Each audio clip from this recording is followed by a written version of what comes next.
दोस्तों Indian railway finance corporation limited यानी IRFC की बात करें, स्टॉक ने बहुत ज़बरदस्त लोगों को रिटर्न दिया है।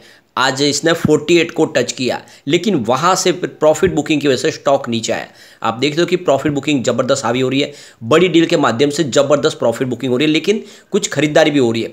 यानी आने वाले समय फिर से तेजी तो आ सकती है, लेकिन शॉर्ट टर्म के लिए स्टॉक नीचे भी आ सकता है। तो आगे की क्या संभावना बन सकती है और शॉर्ट टर्म इन्वेस्टर को क्या इस समय प्रॉफिट बुक कर लेना चाहिए या अभी वेट करना चाहिए, और लॉन्ग टर्म इन्वेस्टर को क्या करना चाहिए। इस तेजी के पीछे 4 बड़े रीजन है जिनको एक एक करके डिस्कस करेंगे। और क्या ये एक लॉन्ग टर्म के लिए तेजी है या फिर आने वाले समय फिर से गिरावट होगी। वैसे अगर आप देखें तो आरवीएनएल बहुत ज़बरदस्त दौड़ा था, यानी जो 30 रुपीज़ का स्टॉक था वो 144 तक चला गया।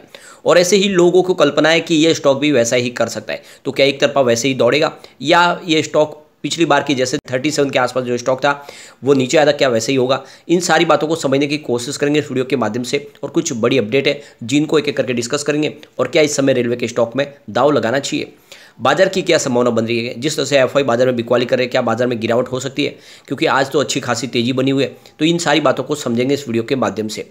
लेकिन फ्रेंड उससे पहले अगर आप पहली बार हमारे चैनल पे आए तो चैनल को सब्सक्राइब कर दीजिए, एक बेल आइकॉन दबा दीजिए ताकि जब भी नया वीडियो बने पहला नोटिफिकेशन आपको मिले। वीडियो पसंद आए तो लाइक शेयर जरूर कीजिए। चलो फ्रेंड्स वीडियो स्टार्ट करते हैं। मैं हूँ आपका दोस्त एस बी दवे और हमारे अपने चैनल ऑनलाइन कमाई में आपका बहुत बहुत स्वागत है।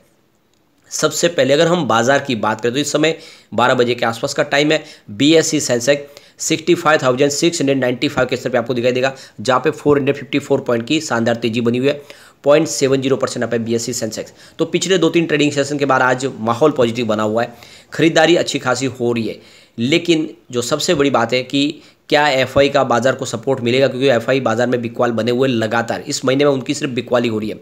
आप ये देख ही सकते हो कि 1 अगस्त को उन्होंने 92 को बीच की बिकवाली की थी, 2 अगस्त को उनकी बिकवाली बढ़ के 1877 को भी तक पहुंच गई थी। लेकिन कल थोड़ी सी राहत रही, 3 अगस्त को उन्होंने 317 को बीच की ही बिकवाली की, तो आंकड़ा थोड़ा सा नीचे आया। और जिस तरह से आज बाजार में पॉजिटिव माहौल बना है, हो सकता है कि एफआई बाजार में खरीदारी करे, क्योंकि कल ही मॉर्गन स्टैनली का जो बड़ा बयान निकल कर आया। मॉर्गन स्टैनली का कहना है कि इंडिया के बाजार में तेजी की तो अब शुरुआत हुई है, ये लंबी चलेगी। यानी उन्होंने जो रेटिंग है उसको ओवरवेट किया है। तो मॉर्गन स्टैनली के इस बयान के बाद यहाँ पे माहौल पॉजिटिव बना है। उनके हिसाब से चाइना में तेजी खत्म होती हुई दिखाई दे रही है, लेकिन इंडिया में तेजी अब शुरू हो गई और ये लंबी चल सकती है। और इसी वजह से यहाँ पे देखें तो जो ग्लोबल इन्वेस्टर है, जो बड़े बड़े एफआई के जो इन्वेस्टर, वो भी इंडिया में निवेश करने को प्रेरित हो सकते हैं।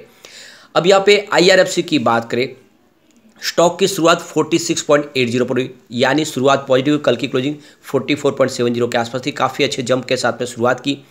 45.65 का इसने लो बनाया, यानी आप देख सकते हो कि कुछ समय के लिए स्टॉक आपको नीचे जाता हुआ दिखाई देगा, लेकिन जो आई है वो 48.30 का है। यानी ज़बरदस्त तेजी बनाई, और वो टारगेट जो दिखाया गया था कि ये टारगेट आएगा, वो टारगेट आज अचीव हो चुका और फिर वहाँ से प्रॉफिट बुकिंग शुरू हुई है।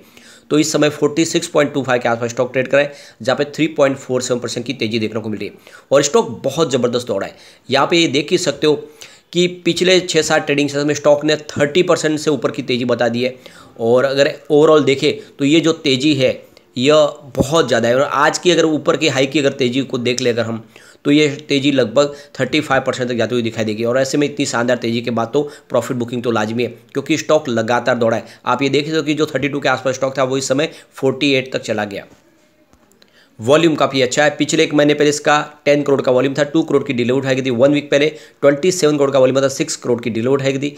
कल 50 करोड़ का ज़बरदस्त वॉल्यूम होता है, 8 करोड़ की डीले उठाई गई थी। और आज सुबह 11 बजे के समय ही 18 करोड़ का वॉल्यूम हो चुका है। वॉल्यूम फिर से बढ़ने की संभावना है। अब देखो इसका 20 रुपीज़ 52 वीक का लो है, लेकिन जो हाई है वो 48 का है। यानी आप ये देख सकते हो कि बहुत ही ज़बरदस्त रिटर्न दिया है स्टॉक ने। जिसने भी निचले लेवल से खरीदारी की होगी वो इस समय मालामाल हो चुका है बहुत कम समय में। अब यहाँ पे देख सकते हो कि पिछले 4 महीने में स्टॉक ने 75% का ज़बरदस्त रिटर्न दिया है। जो स्टॉक आईपीओ के समय से ही बिल्कुल लोगों को निगेटिव रिटर्न दे रहा था, बहुत ज़्यादा परेशान कर रहा था, उस स्टॉक ने 4 महीने में लोगों को मालामाल किया है। 2021 में इसका आईपीओ आया था, 26 रुपीज़ में इसका आईपीओ दिया गया था, लेकिन आप देख सकते हो कि लगातार इसमें निगेटिव रिटर्न मिला, स्टॉक नीचे की तरफ ही रहा। सबसे बड़ी बात है कि 22 से लेकर 25 की रेंज में स्टॉक बहुत समय तक रहा और उसके बाद में इसमें तेजी का दौर शुरू हुआ। अब यहाँ पे आईआरएफसी को लेकर मार्केट एक्सपर्ट अमरीश बलिगा का कहना है कि जब रेलवे के स्टॉक में तेजी बनती है तो एक तरफा बनती है। आप उदाहरण के लिए आईआरसीटीसी ले सकते हैं, बहुत तेजी से दौड़ा, लेकिन अब वो स्टॉक देखें तो एक तरह से बहुत ज़्यादा एक तरह खींच रहा है स्टॉक, उस समय देखें तो एक सीमित दायरे में और बहुत ज़्यादा वीक भी दिखाई दे रहा है। और ऐसा ही आरवीएनएल के साथ हुआ। तो जब रेलवे का स्टॉक दौड़ना शुरू, तो ये भी वैसा ही है, स्टॉक दौड़ रहा है, बहुत तेज़ी से दौड़ सकता है, लेकिन फिर इसमें गिरावट की संभावना बन सकती है। तो उनके हिसाब से करंट लेवल पे प्रॉफिट बुकिंग कर लेनी चाहिए। उनके हिसाब से काफ़ी अच्छा स्टॉक दौड़ चुका है और इस लेवल पे प्रॉफिट बुकिंग की संभावना बन रही है। अब यहाँ पे जो तेजी बनी, इसके पीछे 4 बड़े रीज़न है जिसकी वजह से माहौल पॉजिटिव बनना शुरू है। तो एक तो देख सकते हो कि कंपनी ने अपने रिजल्ट का ऐलान कर दिया। 11 अगस्त को कंपनी अपना रिजल्ट देगी Q1 का, और रिजल्ट बेहतर रहने की पूरी उम्मीद है। आप ये देख ही सकते हो कि कंपनी ने लगातार अच्छी परफॉर्मेंस देकर पिछले दिनों, जिस हिसाब से आशा करके इस बार भी रिजल्ट बेहतर होगा और उसके बाद तेजी का वातावरण बनना शुरू होगा। दूसरी जो बड़ी रीज़न रही वो थी MOU साइन किया इन्होंने RITES के साथ में, और ये जब से हुआ तब से इसको एक बड़ा ट्रिगर मिला। दोनों मिलकर म्यूचुअल प्रोजेक्ट ढूंढेंगे और अपने कारोबार को तेजी से आगे बढ़ाएंगे। ये दोनों के लिए फायदेमंद सौदा होगा और इसने बहुत ज़्यादा पॉजिटिव माहौल बनाया। इसके अलावा जो बड़ा रीज़न है कि कंपनी इस समय देखो कि एनर्जी, मिनरल और सीमेंट ट्रांसपोर्ट कॉरिडोर्स के लिए भी कुछ प्रोजेक्ट ढूंढेगी और वहाँ पे आने वाले समय में अपने प्रोजेक्ट बढ़ाते हुए दिखाई देंगे। यानी पहले सिर्फ रेलवे के फाइनेंस के लिए कंपनी प्रोजेक्ट के ऊपर फाइनेंस प्रोजेक्ट, लेकिन अब माइनिंग एरियाज़ में, सीमेंट प्लांट के लिए, ऐसी जगह पे भी देखें तो कंपनी अब यहाँ पे फाइनेंस प्रोवाइड करेगी, जिसमें PM गति शक्ति नेशनल मास्टर प्लान के तहत यहाँ पे जो प्रोजेक्ट हो गए उसको कंप्लीट करते हुए दिखाई देगी, उनके लिए फाइनेंस प्रोवाइड कर सकती है। रेलवे मिनिस्ट्री ने देख सकते हो कि करीब 5.25 लाख करोड़ का जो बड़ा इन्वेस्टमेंट यहाँ पे सैंक्शन किया है इस साल के लिए, फाइनेंशियल 2024 से लेके 31 तक के लिए। आने वाले समय बहुत सारा निवेश होने वाला है रेलवेज के लिए। और जो सबसे बड़ा रीज़न एक और बना कि रेलवे यहाँ पे आने वाले समय में एक बड़ा टेंडर जारी करने जा रही है। करीब 25,000 करोड़ का टेंडर होगा, जिसमें 60,000 वैगन्स बनाए जाएंगे। और ये देख दो कि जो टेंडर होगा जुलाई से लेकर सितंबर के बीच में आने की संभावना है। इस टेंडर से सीधा फायदा RVNL को हो सकता है, या फिर इरकॉन इंटरनेशनल को होगा, रेलटेल को होगा। ये सारी कंपनियों को फाइनेंस प्रोवाइड करने का काम IRFC करती है, और इसी वजह से जो वैगन बनाने का जो बड़ा मैन्युफैक्चरिंग का जो प्लांट होगा उसके लिए बहुत सारा इन्वेस्टमेंट होगा। तो ये बड़ी अमाउंट है, उसका फायदा भी यहाँ पे देखने को मिला। तो ये सारे रीजन की वजह से तेजी बनी है। लेकिन आज आप देखो कि प्रॉफिट बुकिंग हावी हो रही है और हो सकता है कि ऐसे में स्टॉक नीचे भी जाए। तो अगर आप शॉर्ट टर्म इन्वेस्टर तो उनको प्रॉफिट बुक कर लेनी चाहिए।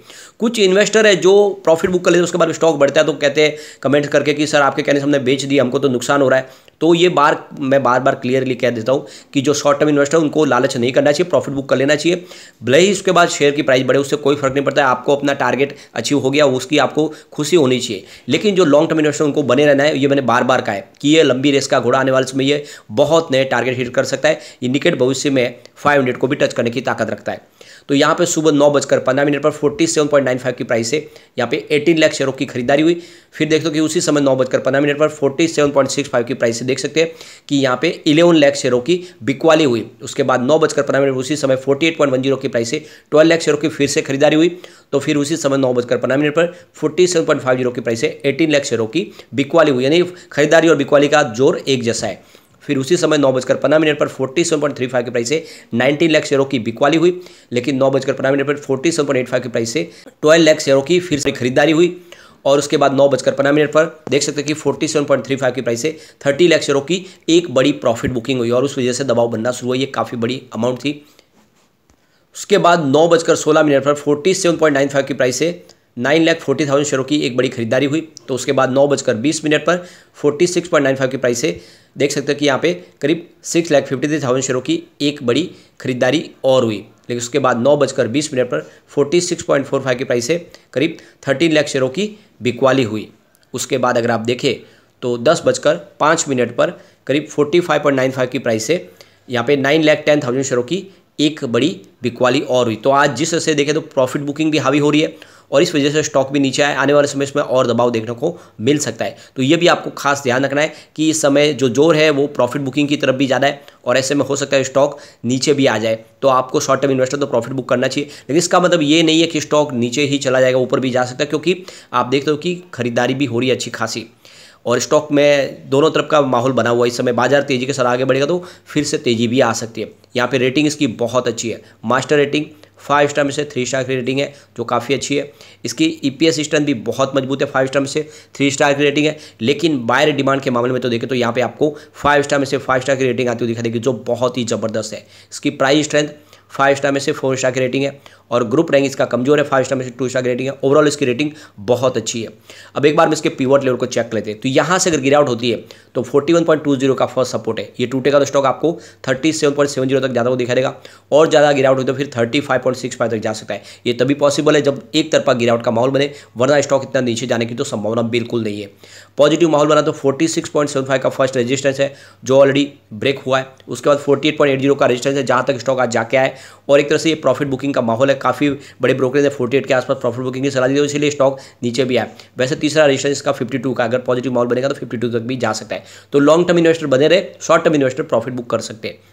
आप चाहे तो आधे शेयर बेचे आधे रख दे, फिर से गिराउट हो तो निचले लेवल से खरीदारी कर सकते हैं। लेकिन फ्रेंड्स, कोई भी इन्वेस्टमेंट करने से पहले अपने फाइनेंशियल एडवाइजर से एक बार ले ले या अपना खुद का रिसर्च करें, क्योंकि मैंने वीडियो आपके एजुकेशनल पर्पज के लिए ही बनाया। वीडियो पसंद आए तो